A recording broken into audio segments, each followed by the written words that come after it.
So, alam po natin na banal na hapunan ngayon. Ginagawa po ito ng mga kapatid natin sa early church. The first church, no? Sila Pablo ang nagpapahayag. Nagbabanal na hapunan sila. Hindi si Jesus ay nagkaroon po sila. Bago po siya he went to the cross of Calvary, sila po ay nagbanal ng hapunan kasama po kanyang mga lagad. Amen? So, marapat lang na magbanal na hapunan tayo para bibigyan naman. Amen? Amen! Amen. So, biblical itong ginagawa natin. Amen. So, praise the Lord. So, salamat sa Panginoon Diyos sa buhay. Dahil narito po tayong lahat at mahal po tayo ng Diyos. Wala pong nais at ibig ng Diyos kundi tayo po ay mahalin, tayo po ay tulungan, gabayan, at palalayain, no, sa lahat na nakagapos sa atin. Amen? Alam niyo po ba, nung kung si Jesus Christ ay hindi pa po siya nag-alay ng kanyang buhay. I-correct natin yung word na nagpakamatay. Hindi po si Jesus nagpakamatay. Hello? Are we listening? Okay, buksan po natin na mas malawak ang ating spiritual ears, eyes, and heart. So, i-correct po natin yung sinabi nila, si Jesus Christ nagpakamatay. No! Hindi po siya nagpakamatay. Ang kanya pong ginawa ay inalay po niya, inoffer po niya ang kanyang buhay sa Diyos bilang kabayaran ng ating mga kasalanan. Ibig sabihin, mahal tayo ng Diyos, mahal tayo ng Jesus. Amen po ba? Yun lang po. Mahal na mahal ng Diyos ang tao. Amen. Sa kabila po yung hindi ka maintindihan ng Diyos. Punong-puno ka ng kasalanan, kahinaan, takot pangamba, puno-puno ka po ng pagsuway sa Diyos. Pero alam niyo po ba, mahal po tayo lahat ng Diyos. Kahit hindi natin siya mahal. Amen? Naramdaman ng Diyos sa atin, di tayo nagmamahal sa Kanya. Amen. Amen. Kasi hindi naman talaga tayo sumusunod faithfully. Hindi ba sa atin, hindi pa alam. Hindi naman sa atin, nadadayo ng diablo. Amen po ba? Pero alam niyo po ba, nung pong si Jesus Christ ay hindi pa po nag-alay ng kanyang buhay sa cross, we are all born rebellious. Ikaw at ako ay ipinanganak na rebelde. Hello? Rebelde ka sa Diyos. Bakit rebelde ka? Ito gusto ng Diyos, ayaw mo. Amen? Ang gusto ng Diyos, faithfully, every Sunday, mag-church ka, ayaw mo. Kasi may appointment ka, may lalad ka, may laklap ka, ayaw mo. So, ibig sabihin ng rebellious ka. Ano po ba? Hello? Gusto ng Diyos na sumunod ka sa Kanya, mag-ingkod ka, magmahal ka, magpakatuto ka sa Kanya, pero ayaw mo. Yan po tayo noon. Amen? Yung hindi pa po nag-alay si Jesus Christ na kanyang buhay sa cross, yan po ang ating status sa harapan ng Diyos. But, yung pagiging rebellious mo at rebellious ko, sapagkat sabi ng Romans 3 verse 9, walang matuwid, wala kahit isa. Hindi ka matuwid. Hindi ako matuwid. Amen? Pero, dahil hindi ka matuwid, hindi ako matuwid, makasalanan ka, rebellious ka sa harapan ng Diyos. Nasunod ka sa buhay mo, hindi ang Diyos. Hello? Yung gusto mo, nasunod, hindi ang Diyos. Yung nanay mo, nasunod, yung tatay mo, hindi ang Diyos. Bagamat mamahalin natin sila, yung teacher mo, yung bossing mo, nasunod. Hindi ang Diyos. So, mga rebellious po tayong lahat. But, nung inalay po ni Jesus ang kanyang buhay, He paid the ultimate price. Ang ultimatong na kabayaran ay kanya pong binayaran para maligtas ka, ako, po sa kamatayan. Amen. Nakikinig po ba tayong lahat? Amen. Sikapin po natin na sa ating pakikinig, itong mensahe na ito, napakahalaga. Gold ito. Hello. Kung paano po ang mga gold digger ay nag-sacrifice po sila para marating po yung gold sa kakahukay. Ginagawa po nila lahat ng sacrifices kahit nakabunan po sila ng lupa. Dapat ganun din po tayo. Ang salita ay more than gold. Amen? Dinidig ito ng malalim upang sa ganun makuha mo para maligtas ka. Amen po ba? Amen. So inalay ni Jesus, He paid the ultimate price in order for you and for me to be saved from death penalty. Death, kamatayan sa impyerno. Nakikinig po ba ang lahat? I pray to God, nakikinig po tayong lahat. Amen. Alam nyo, mga kapatid, ang gulo-gulo ng ating mundo.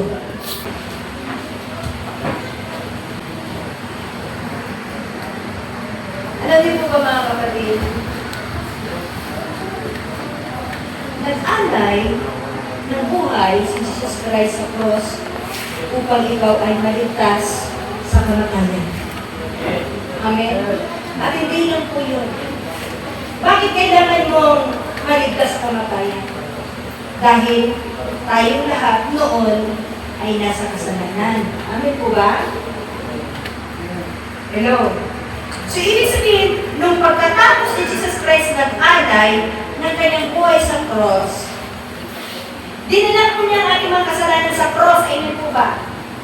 So, siya pinamatay. Nung namatay siya, yung ating kasalanan ay nawala na rin po sa atin dahil dinala niya sa cross at inilibing po niya. Amen po ba? Siya po ay inilibing. Amen. Amen. So, ibig sabihin, mga kapatid, that was 2,000 years ago. So, ibig sabihin, lahat ng kasalanan ng tao sa buong daigdig, kasalanan mo at kasalanan ko, dinala niya sa cross. Ibig sabihin noon, wala ka ng kasalanan. Amen. Amen. Wala ka ng kasalanan. Nakikinig ko ba tayong lahat? Dapat, hindi ka na nagmumura. Kasi yung pagmumura mo, dinala na ng Diyos doon sa cross. Amen. Amen. Hindi ka na nagsisinungaling. Hello? Hindi ka na nagnanakaw. Hindi ka na chismosa. Hindi ka na sumahil sa magulang mo. Nakikinig mo ba tayong lahat? Dahil yung pagiging sumahil mo sa magulang mo, dinala na po ni Jesus Christ sa cross ng Calvario 2,000 years ago. Amen. Ibig sabihin nun, pinalaya ka na sa kasalanan. Dapat malaya ka na sa kasalanan. Hindi ka na nabubuhay pa sa kasalanan. Amen. Ano po ba natin, church? Dapat maayos na ang buhay mo ngayon. Amen? Hello? Amen. Dapat wala ka ng galit, uot, tampoy na nakinabagsak sa sarili. Wala ka ng depression, wala ka ng anxiety dahil 2,000 years ago, pinagaling ka na ni Jesus. Yung anxiety, yung depression, dinala na po niya yan sa cross. Amen. Amen! Yung pagiging drug addict ng addict, yung pagiging bakla ng bakla, yung pagiging tomboy ng tomboy, dinala na po ni Jesus yan sa cross, pinalaya ka na niya. Amen. Amen po ba? Amen. Amen! Amen. Kaya dapat ngayon, dapat ikaw ay, kasi marami ngayon, alam niyo po ba, marami ngayon, nalilito sa pagkatao nila. Hindi nila sinasadya yung mga kapatid. Huwag po natin silang kantsawan, huwag po natin silang laigin, mahalin po natin sila kasi Amen. mahal po sila ng Diyos. Nalilito sila sa pagkatao nila. Hindi nila ginusto yan. Sino bang magiging gustong bakla? Wala, di ba? Sino magiging gustong magiging tomboy? Wala, di ba? Amen. Amen. Sino magiging gustong magkasakit, maghihirap, nasa kasalanan? Di ba wala po? Amen po ba? Wala po, di ba? Amen. Amen. Wala. Pero naman po sa Romans 5:8, ipinadama ng Diyos ang kanyang pag-ibig noong tayo'y makasalanan pa. Amen. Ibig sabihin, kung ikaw ay gumagawa ng kasalanan ngayon, mahal ka ng Diyos. Mahal ka ng Diyos. Sabihin mo talaga yung mahal ka ng Diyos, kahit hindi mo siya mahal. Amen? Amen. Amen. Diba? 2,000 years ago, lahat ng kasalanan natin, dinala na sa cross. Amen? Amen. Pero bakit? Tuloy-tuloy ka pa rin sa kasalanan. Bakit? Kasi, hindi mo alam. Pero, ang sabi sa John 8:31-32, sabi niya sa mga alagad, sabi ni Jesus sa kanyang alagad, kung kayo'y magpapatuloy sa aral ko, tayo daw po ay magpapatuloy sa aral ni Lord. Amen. Magpapatuloy ka sa aral sa Bible. Makikilala ninyo ang katotohanan. Amen. Paano daw natin makikilala ang katotohanan? Kung tayo ay magpapatuloy sa aral ng Diyos. Kalabitin mo talaga kung nag-aaral ka nga ba kay Lord. Puro nag-WhatsApp, puro Facebook, puro YouTube, puro barkada. Alam mo, hindi ganyan ang totoong buhay. Yung ginagawa mo ngayon na wala sa Panginoon, it will end up to distractions. Ang totoong buhay ay yung gumagawa ka sa Panginoon. Ang totoong buhay yung nag-aaral ka sa Panginoon. At kapag nag-aaral ka sa Panginoon, makikilala mo ang katotohanan. Makikilala mo sa sarili mo kung nasa katotohanan ka o wala. At yung katotohanan na aral ng Diyos na nakikilala mo, yan po ang magpapalaya sa iyo sa bisyo at kasalanan. Amen. Ang drug addict ay bugbugin mo yan, ikulong mo yan, isang taon hanggang kamatayan. Pag hindi nakarating kay Kristo yan, drug addict pa rin yan. Amen? Meron na kami doon, kapitbahay. Ilang beses na pabalik-balik sa kulungan. Nakalaya, akala ko nagbago na. Kasi sinubil sa kulungan. Pero hanggang ngayon, adik pa rin. Puser pa rin. Yan ang alam ko. Bakit? Kahit ilang beses mo ikulong ang mga kasalanan, susupilin mo kung hindi kasama si Kristo sa pagsupil niya, hindi kasama ang Biblia, hindi po yan nanaya. Dahil ang katotohanan lamang ang magpapalaya. Amen. Yung kasalanan ginagawa mo ngayon, yung pagkatao mong hindi mo maintindihan, kung hindi ka lalapit kay Kristo, ganyan ka na lang hanggang kamatayan. Pero kung lalapit ka kay Kristo, magbasa ka ng Biblia, magpakatotoo sa Panginoon, sasamba ka, tutulungan ka ng Diyos para lumayo.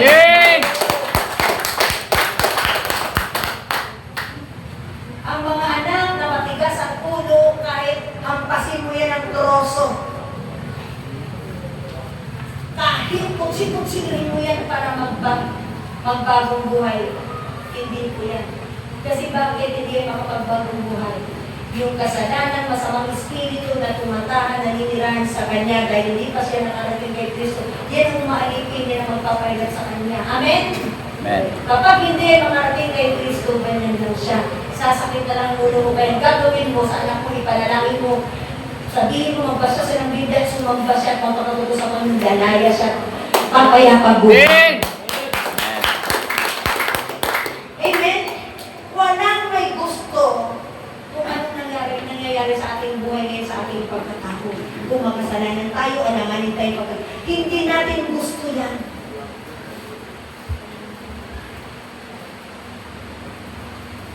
Ang may gusto niyan, si Satanas, ang masamang espiritu na umaalipin sa iyo at sa akin. Ang pinaka-remedy na gagawin mo para lumaya ka sa pagkabilanggo na yan, kasi diba, alam niyo, matagal na tayong panahon na nakahawag na. Para tayong ibon, kinulong tayo ni Satanas sa lahat ng bisyo at kasalanan, kalituhan ng buhay, kalituhan ng pagkatao, identity ng pagkatao. Kinulong po tayo ni Satanas dyan. Pero 2,000 years ago, binuksan ni Lord ang kulungan at pinalaya tayong lahat. Kaya dapat Amen. malaya na tayong lahat. Pero bakit marami pa rin nagbubuhay sa kasalanan? Kasi nga po, hindi nga po nila alam at kilala ang katotohanan. That's why nanatili silang hindi malaya. Nanawa po ba natin, church? Amen. Kaya pag para lumaya tayo, magpapatutunan po tayo sa Panginoon. Sumaba po tayo every Sunday. Tayo po ay magbasa ng Biblia every day. Amen po ba? Kasi po ang tao ay tripartite.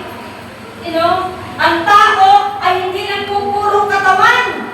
Ang tao ay mayroong katawan, espiritu at kaluluwa. Basahin niyo po yan sa 1 Thessalonians 5:23.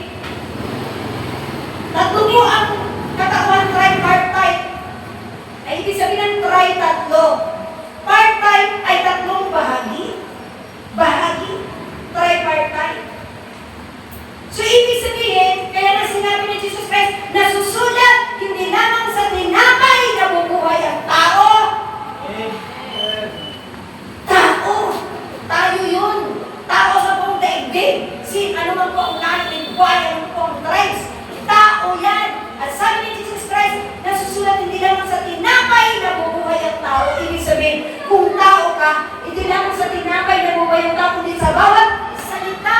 Ibig sabihin, pag tao ka, hindi ka lang kakain ng kanin, tinapay, anong sinusubo natin para mabuhay? Dapat mabubuhay ka sa salita ng Diyos. Dahil ang salita ng Diyos, John 17:17, pakabanalin mo sila sa katotohanan. Ang salita mo ay katotohanan. Amen. Amen po ba? Ang magpapabanal sa atin, ang magbabago sa atin ay ang salita ng Diyos. Hindi ka kaya mabuhay sa bubong. Amen po ba? Sa murahin mo, magpagod ka na lang, hindi mo kaya baguhin kapatid. Mag-aawin na lang kayo, magkasamaan na lang kayo ng loob. Hindi ko mababago ang tao sa ganyang sistema. Dahil mo sa kay Kristo, ipanalangin mo sa kay Kristo, walangin mo sa Diyos. Amen! Amen. Babaguhin ang Diyos sa kanyang buhay. Amen! Amen. Nanawa po ba natin, church? So, ibig sabihin mga kapatid ko, nung hindi pa po, wala pa po tayong lahat sa Diyos, we are born all rebellious. Kung rebelde ka sa Diyos,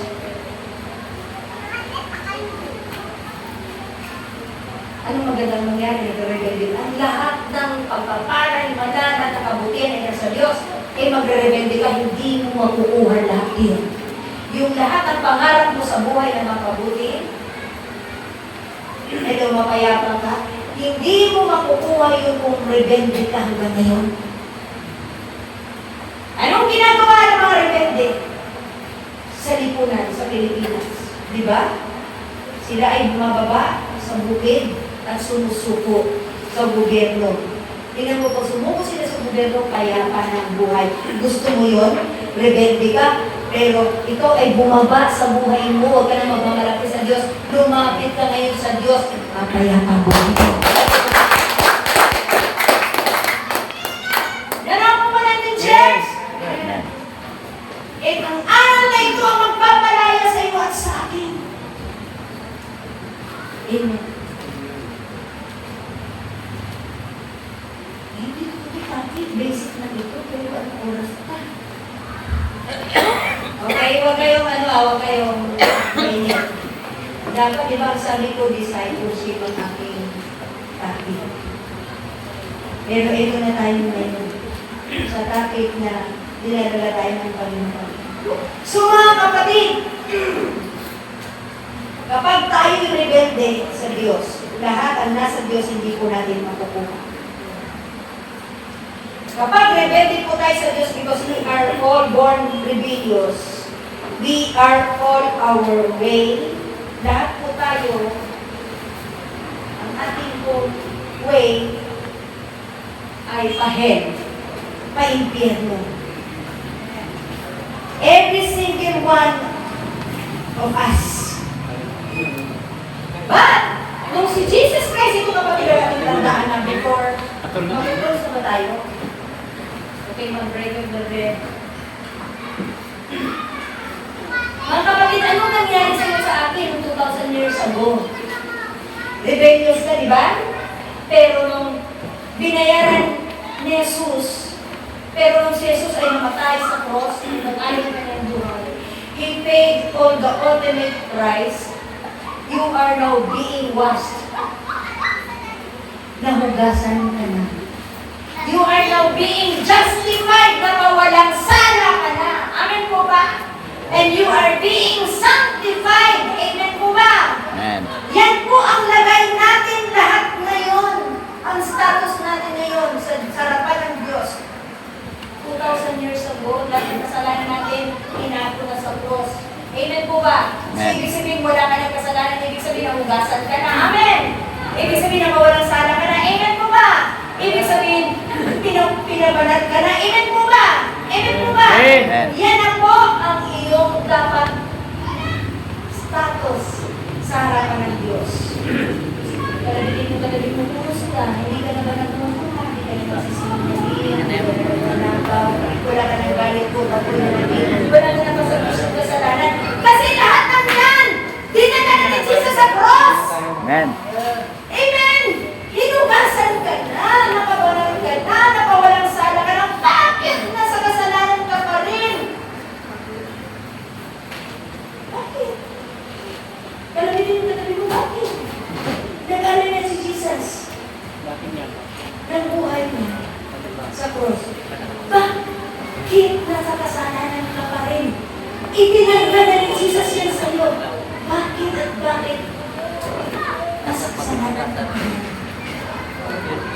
Alabitin mo ulit, sabihin mo, bakit nasa kasalanan ka pa rin? Wala na tayo sa mama.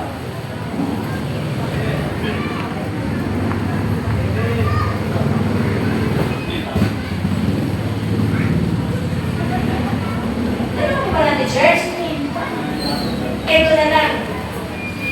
Natatapos na tayo, parang iisip. Ito na ba natin? Kailangan nating maunawaan. Unawain mo itong malalim dyan sa puso mo. Yung kasalanan mo 2,000 years ago, dinala na ni Jesus Christ yan sa cross. Amen. Nahugasan ka na, napawalang kasalanan ka na, napawalang sala ka na, pinabaging banan ka na. Amen! Amen. Dapat unawain mo yung malalim na dapat hindi ka na dapat mabubuhay pa sa kasalanan. Amen mo ba? Amen. Dapat patay ka na sa kasalanan. Yan po sinabi ng 1 Peter 2:24. Dinala ni Jesus sa punong kahoy ang ating mga kasalanan upang tayo ay mamatay na sa kasalanan. Bakit buhay na buhay pa rin ang kasalanan ko? Kung magbura, lutong-lutong, magsinungaling, gano'n na lang. Kung magbisyo, magkasala, gano'n na lang. Kung sumuhay, sumagot sa magulang, gano'n na lang. Amen po ba? Alam niyo mga anak, pumalakpak nga po lahat ng mga anak. Mahal na mahal kayo ng Diyos. Amen. At dahil mahal kayo ng Diyos, gusto ng Diyos na sumunod kayo sa Kanya. Amen? Sumunod kayo sa nais at ibig ng Diyos dahil mahal na kayo. Amen! Amen. Ayaw na ayaw ng Diyos na masaktan kayo. Ayaw na ayaw ng Diyos na mabuhay ka sa kasalanan. Ayaw na ayaw ng Diyos na... Alam niyo ba kasi mga anak ngayon eh. Alam niyo po, noon ang aming mga kabataan, isang ka na lang tatay ng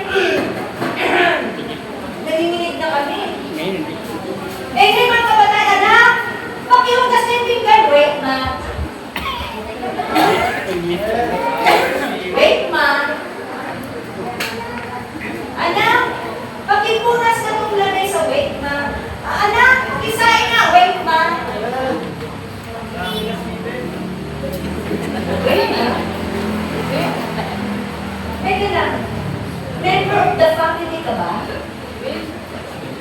Anak ka ba ng nanay at tatay mo? Anong part mo sa family? Di ba anak ka? Amen po ba?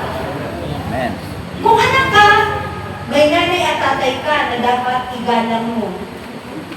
Amen. Na dapat, yung magulang mo dapat sinusunod ko kung ano mabuti. Amen. Eh ngayon, ang mga anak ngayon, tuloy ng Panginoon. Nakakalungkot. Kasi ang mga anak ngayon, ang layo-layo ng aming mga kalagayan. Kasi ang mga anak ngayon, suwayin sa magulang. Alam niyo mga anak, kung tutulungan niyo sana yung mga magulang, hindi yan magkakasakit. Na-overstress sila. Dahil sila na lang gumagawa dahil ikaw. May lakas ka naman, ginagamit mo lang sa walang magkwentang bagay. Nauubos yung lakas mo, kapatiga. Magkakapera ka ba dyan? Ano? Mga anak, maghapon na lang naka-cellphone, sira ang mata. Ang mata ko malabo. Kasalanan ko yan, lumalabo yung mata mo. Tapos ang mga bulan ngayon, ang nangungunsini. Ang mga anak ngayon, alam nyo, isa lang sinasabi ko sa kanila marami. Ang mga anak ngayon, mabilis magreklamo. Hello? Ang mga anak ngayon, kung sumagot sa magulang walang galang, sa tingin nyo, pag sumagot kayo sa mga magulang nyo walang galang, papasok kayo ng langit?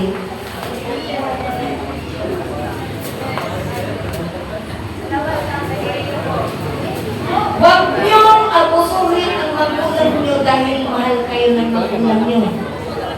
Hello? Dahil ba mahal kayo ng magulang nyo, inaabuso nyo, mananagot kayo sa Diyos. Lahat. Bawat isa sa atin ay mananagot sa Diyos. Bilang member of the family, do your part. Tuwangan mo, magulang mo. Pag dudayan sa nabuhay, sila pa maglalaba, eh kayang-kaya mo na maglaba. Hello? Kayang-kaya. Pag teenager ka na, alam mo na paano maglaba, magligpit. Alam mo na ang mga bagay para sa sarili mo, sa kaayusan mo.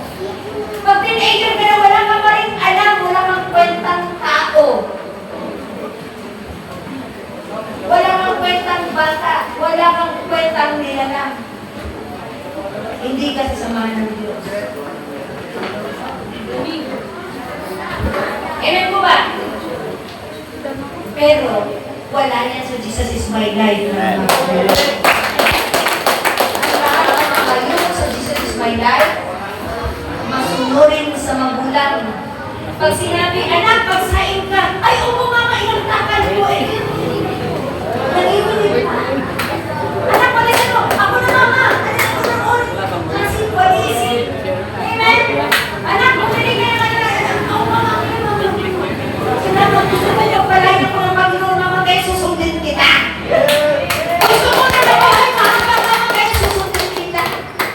Amen po ba? Alam mo mga anak, ang sabi ng Ephesians chapter 6, verse 1 to 2, igalang ko ang iyong magbulag sa Panginoon, igalang ko ang iyong ama at ina, hahaba ang iyong buhay. Amen. Gusto niyo ba umaba yung buhay mga anak? Sundin niyo, igalang niyo, magpasakong kayo sa inyong mga magulang. Amen. Kaya alam niyo, minsan pag inibay ng birthday, iba pala natin ko yung suwain na anak, Panginoon, babae niyo po yung buhay. Ano haba buhay nito, masuwain sa magulang? Ano ba ito yung panalangin? Amen? Tuloy yung pagpapala ng mga lingkod ng Diyos, hindi mapunta sa iyo kasi, teka lang, ibagay mo na yung Lord, nabagay mo siya. Nawa po, nawa. Imbis i-release na kagad yung blessing, isuwain ka. Nakakaya-kaya pa na lang yung pagpalain ng isuwain na tao. Di ba? Tapos ikaw pa na lang isang tao na manginginom, sabihin mo, Lord, Dalangin ko, Panginoon, kahaba, bigyan mo siya mahabang buhay. Ay, ano mahabang buhay? Ito manginginom. Amen? Nag-confident sa panalangin. Amen po ba? Nagagawa po ba natin? Amen. Alam naman po natin kung manginginom ang tao, may isya ng buhay. Pinalaman pa rin. Ay, gusto mo talaga mamatay na? Ay, sige, magpatuloy ko yan. Pero kung sabihin, hindi ko sinabi ng Lord yan sa buhay ko. Ang future na manginginom, sakit at karamdaman. Parang agdansya lang yan. Ay, 2020, di ba, wala akong sakit, pero ilang taon ako nanginom, nag-iinom. 23, 21, 22, 2026, malusog pa ako! Malapit na magpuno sa loob. Ang time limit, ang sukatan, malapit na. Ito pala, ito na, hanggang dito na lang, ito malapit ka na. Pagkatapos, yan, ma-admit ka na sa hospital. Bakit? Dahil sa anak, dahil sa shamu, sa marijuana, sa cocaine, sa pagbubuya, dahil sa cellphone, kalakwatsa, walang kwentang book. Kaya, hindi ko napipili si Lord. Hindi ko nabigyan ng karangalan ng Panginoon. Ano ko ba natin, Lord? Amen. Gusto ng Lord, kaya nga, nag-alay na siya ng buhay niya sa krus eh. Dahil ayaw kanyang mamatay, mapunta sa impyerno. Para magkaroon ka ng buhay na kasiyasiya, John 10:10. Amen po ba? Kaya, nagpunta si Jesus Christ dito para magkaroon ka ng buhay na kasiyasiya. Amen. Gusto ka niyang abutin, gusto ka niyang isama sa kanya, gusto ka niyang pagalian, pero ayaw mo. Diba, foolishness yun? Kamangmangan yun? Amen po ba? So ayaw po ng Diyos na nagkakasakit ka, nabubuhay ka sa takot pangamba pabalisahan. Ayaw po ng Diyos na nagdududa ka. Ayaw po ng Diyos na miserable ang buhay mo. Ayaw po ng Diyos yun eh, kasi mahal ka ng Diyos, mabuti ang Diyos. Amen! Amen. Kaya lang, kung rebelde ka at ayaw gusto mo sa kalooban ng Diyos, walang magagawa ang pagmamahal ng Diyos sa'yo. Sinayang mo. Sabihin mo yung katabi mo, huwag mo sayangin ang love ni Lord sa'yo. Amen. Kalabitin mo. Sige na, para tumalan. Sayangin. Sabihin mo, huwag mong sayangin ang pag-ibig ng Diyos sa'yo. Sinasayang mo eh. Sa pagmamita na ng pagsuway, sa kalooban ng Diyos. Alam niyo, pag nagpangabutan natin na tayo magkakasyo eh. Kailan maraming wala. Siguro ay hindi ka sa hapon. Meron naman nandito, gusto ng panghapon. Siguro magkaroon naman tayo ng gawain sa hapon. Sabihin sa akin po, available kayo sa hapon, magkakaroon tayo ng gawain sa hapon. Just write, mag-comment lang po kayo, suggestions na gusto mo hapon. Sige, ganun na gawin natin ha. Okay? Para magkaroon tayo ng gawain sa hapon para ma-disciple tayo ng maayos. Amen? So, bago po kayo umalis, magsulat po kayo kung anong gusto niyo pong oras. Kung meron sa hapon, aabutin ko po kayo. Amen? Marami po natin, church? Amen po ba? Amen. Okay, palapakan po natin sa inyo. So again, before I will close, nung hindi pa po nag-alay si Jesus ng kanyang buhay sa cross, tayo lang ay mga rebellious.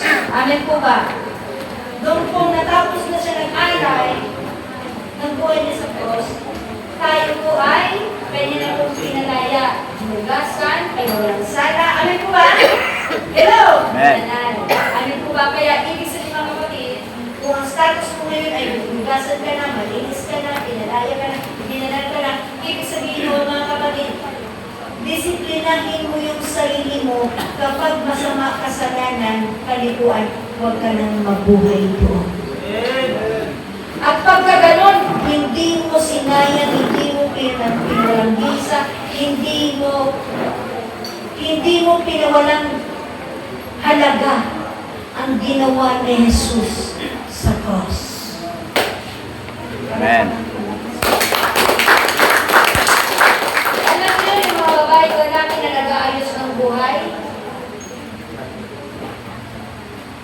pinahalagahan po nila ang ginawa ni Jesus sa krus. Amen. Pinahalagahan po nila lahat ng matabi at kirot, bugbog, batok, durak. Hello.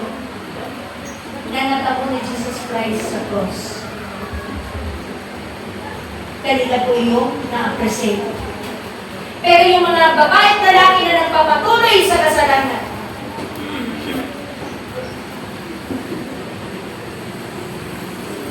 walang galang, walang pagpahalaga sa ganung ginawa ni Jesus sa cross. Pero, tayong lahat na narito, pinahalagaan po natin lahat ang ginawa ni Jesus sa cross 2,000 years ago. Amen po ba? Amen. Amen! Pinahalagahan natin lahat. Amen! Kaya naman mga kapatid ko, dahil pinahalagahan natin, susunod na tayo sa Diyos. Amen. Kung alam natin linggo, punta na tayo kay Lord. Amen. Amen? Hello? Kung alam natin na kailangan natin magbasa ng Biblia, magbasa na tayo. Amen. Amen po ba? Kung alam natin na kailangan natin magbagong buhay, amen? Magbagong buhay na tayo. Amen. Kasi yan na naman ang gusto ni Jesus Christ. Kaya pumayag siya i-alay ang kanyang buhay sa cross. Amen po ba? Amen. Amen. Parang ganito yan mga kapatid. Para maramdaman natin ang marami. Ganito. Sa isang classroom, napakaingay. Kunyari kayo classroom. Ang ingay-ingay yung gulo-gulo nyo. Mga bata kasi, ang ingay-ingay. Sa sobrang ingay, nagagalit si teacher. Kumuha si Stick. Sabi niya po sa blackboard. Yung iba, yung lahat nag-behave. Kasi malakas ang pukpok. Isa man sa inyo ngayon, kapag nag-ingay, papupuntahin ko dito sa harapan at papaluin ko ng 10 beses ng stick na ito. 10 beses! Papaluin ko! Pag meron mag-iingay. So, syempre, nag-behave. Nag-behave. Walang iniingay.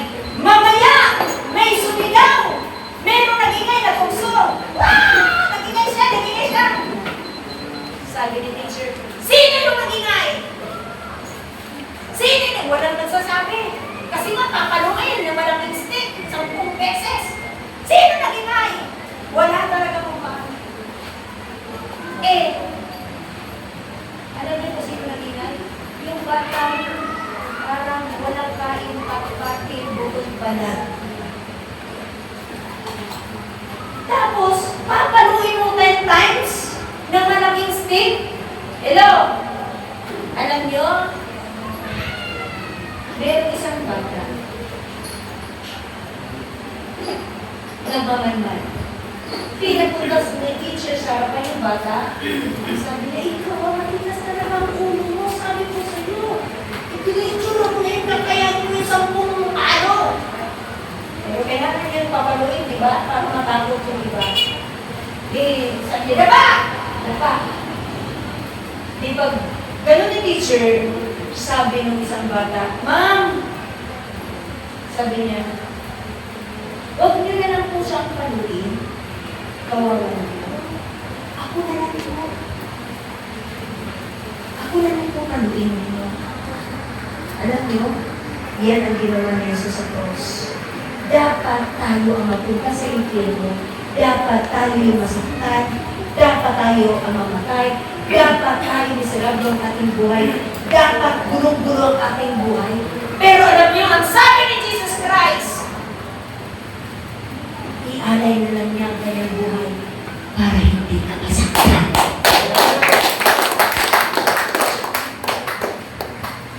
See? Alam mo naman po natin yung love ni Jesus Christ? Amen. Para hindi ka masaktan. Nag-presenta siya. Ako na lang po, Ama. Ako na lang po ang magpapahayag. Imbis na tayo yung magpunta sa impyerno.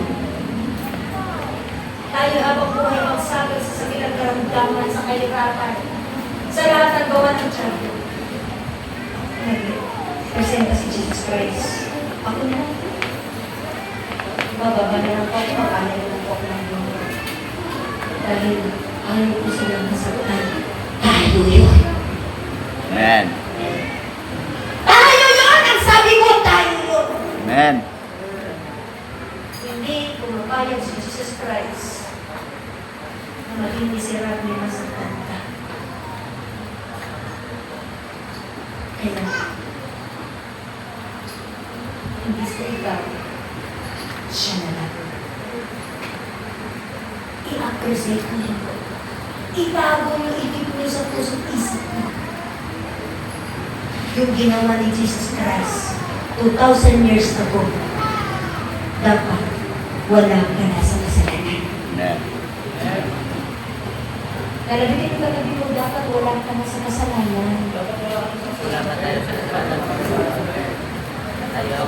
na tayo sa kasalanan. Amen. Marami kasi nalagibot eh. Kaya naman ganito mga pagkalapunan. Malaya na tayo. Amen. Para alalahanin natin yung bago kasi nagpunta si Jesus Christ sa cross, nagbalalapunan muna sila. Amen po ba? Alam nyo, noong aking kadalagaan when I was at the age of 19 years old, nagtatrabaho na po ako dun sa clinic. Makati. Nagdodorm po ako sa Makati. Nag-church na rin po ako. Alam niyo, isa na nakapagbago sa buhay ko, yung Biblia. Amen. Pag wala yung mga ka-dormmate ko, nagbabasa ko ng Bible. Nagbabasa ko sa Matthew, Mark, Luke, John. Iyak ako na iyak. Kasi nga nung panahon na sinabi ni Jesus, Ama, patawarin mo sila sapagkat hindi nila alam ang kanilang ginagawa. Pero mo si Jesus Christ natubog na, nasugatan. Tingnan mo ba? Tinuraan. Walang mga toothbrush yun. Tingnan mo ba 39 stripes ang pamalo? Lumapat sa kanyang physical na katawan. Hello? Ang lalim no? 8 inches! Long ang pako, yung tulis. Matutulis na bakal, hinampas sa kanya. Hello? Hello? At bawat hampas na yun, meron po kapalit ng kagalingan sa sakit at karamdaman. Sa mga latay ko, magaling na kayo. Amen. Kaya kung ilan ang sakit mo, 5, may 34 pa na available para makuha mo yung kagalingan Amen. ng Lord. Amen po ba? Amen. Matulis. Tiniis niya lahat yun para mapawalang sala ka. At ako. Amen. Kalabitin yung katabi mo, napawalang sala ka na. Malaya ka na. Enjoy. I-enjoy mo na ang buhay. Sa Panginoon, huwag mong i-enjoy ang buhay sa kasalanan. Dahil wala nang ibang hain pa ang pwedeng ihain para ikaw ay palayain at mawalang sana. It is finished. It is done once and for all. It is done. It is finished. I paid the ultimate price. Amen.